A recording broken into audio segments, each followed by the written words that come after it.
Salam əzizləyicilər, bugünkü avtomobilimiz Honda Accord 2013-cü ildir. Deməli, avtomobildə belə bir problem var ki, avtomobil işə düşmür. Deməli, avtomobilin işə düşməməyinin bir neçə səbəbləri var. Onlardan biri dövrlər sayını sayan sensordur, dirsəkli valın sensorudur.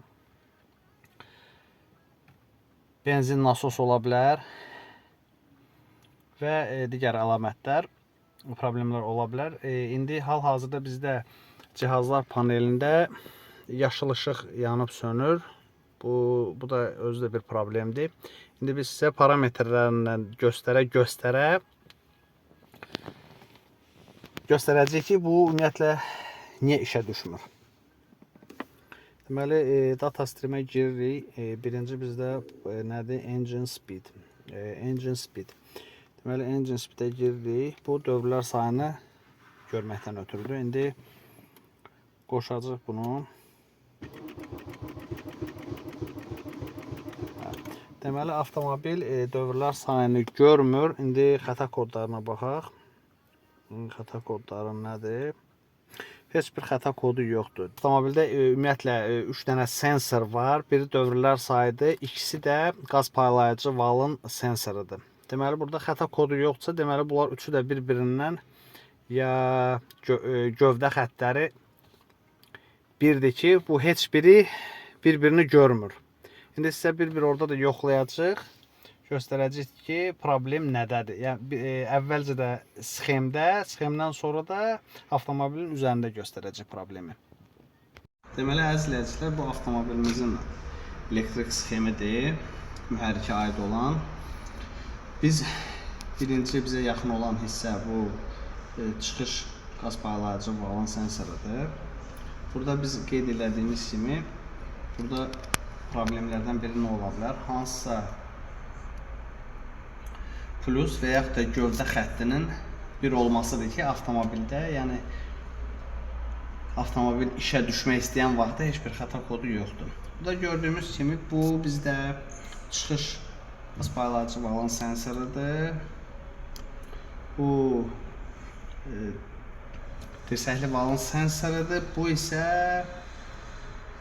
giriş qaz paylayıcı valın sensorudur. Bunların hər birinin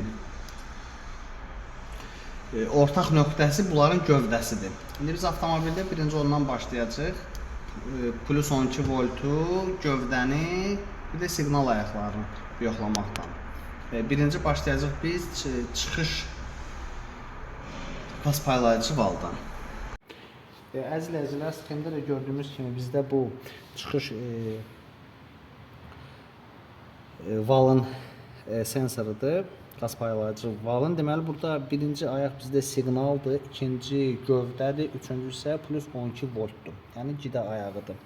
Deməli, burada bir ucunu multimetrin qoşmuşuq bu plus ayağına, multimetrin bir ucu da buradadır. Mənfi ayaqdadır akkumulyatorun. Deməli, bizdə 12.15. İndi bunun stabil olub olmadığını biz yenə də kontrol lampanın bir ucunu qoyacaq bura, bir ucu isə akkumulyator batareyasındadır. İndi biz bunu vuranda burada yandı, yəni burada düşmə yoxdur voltajda. Yəni bizdə plus 12 volt gidə ayağı yerindədir. İndi biz bunu çevirəcəyik plus ayağına, burada isə gövdə ayağına. Gövdə ayağına qoyduq, amma burada bizdə bir problem var ki, 9.64'dür. Bizim gövdə ayağında problem var. Bu normalda 12 volt olmalıdır. İndi sizə göstərim bunu. 12 volt olmalıdır. Amma burada bizdə 9 voltdur. Deməli, niyə belə olur? Hardasa bizdə gövdə ayağı qırıqdır və yaxud taxılmayıb və yaxud da çürüyübdür. Yəni, hal-hazırda bu indi gördüyümüz volt, deməli, hansısa başqa sensorun içindən keçib gəlir. Ona görə də bizdə 9 volt göstərir. İndi bizdə birinci problem bunun gövdəsinin problemini aradan qaldırmaqdır. Bizdə ümumiyyətlə niyə xəta kodu yox idi? Sistemdə də gördüyümüz kimi çıxış qaz paylayıcı valın giriş, bir də dirsəkli valın hamısının gövdə ayağı eyni yerdən gəlir. Ona görə də avtomobildə, ümumiyyətlə avtomobil belə deyək də, bu starter fırlayanda kör kimidir. Görmür avtomobil. İndi gövdə ayağını bərpa eləyəndən sonra sizə də yenə göstərəcək ki, bu sayır, saymır və yaxud da problem, başqa problem nədədir? Əziz izləyicilər, deməli avtomobildə gövdə məsələsini həll elədik, sensorların gövdəsini. Bu da bizim Orxan ustadır. İndi onu bərpa elədi. İndi sizə göstərəcəyik ki, burada necə olasıdır. Bir ucu yenə də gövdə ayağında, bir ucu da plus ayağındadır. Multimetrin 12-39 voltdur. Burada da gördüyümüz kimi bizdə 12-36. Yəni bizim kontrol lampamız gür yanır və orada da 12-36 voltdur. İndi çək Orxan usta. 12-36. Yəni bu 0-2-dən aşağı düşdüsə, deməli burada problem var. Hər hansı qidə ayağında fərq yoxdur. Gövdədirmi, yoxsa plus 12 voltdurmu?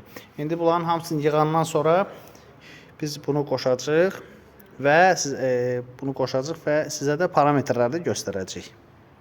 Əziz izləyicilər, deməli bizdə avtomobildə bu gövdə ayağını bərpa eləyəndən sonra bu asar işarəsi də itdi. İndi biz burada parametrlərə baxacağıq. Engine speed. Deməli, indi bizdə burada dövrlər sayı qalxmalıdır. Qalxdı. Şimdi avtomobilin səsindən də hiss olunur ki, yəni avtomobil xoda düşdü. Yəni bizdə avtomobildə problem gövdə xəttinin qırılması idi. Onu da uğurla biz həll elədik. Diqqətiniz üçün təşəkkürlər.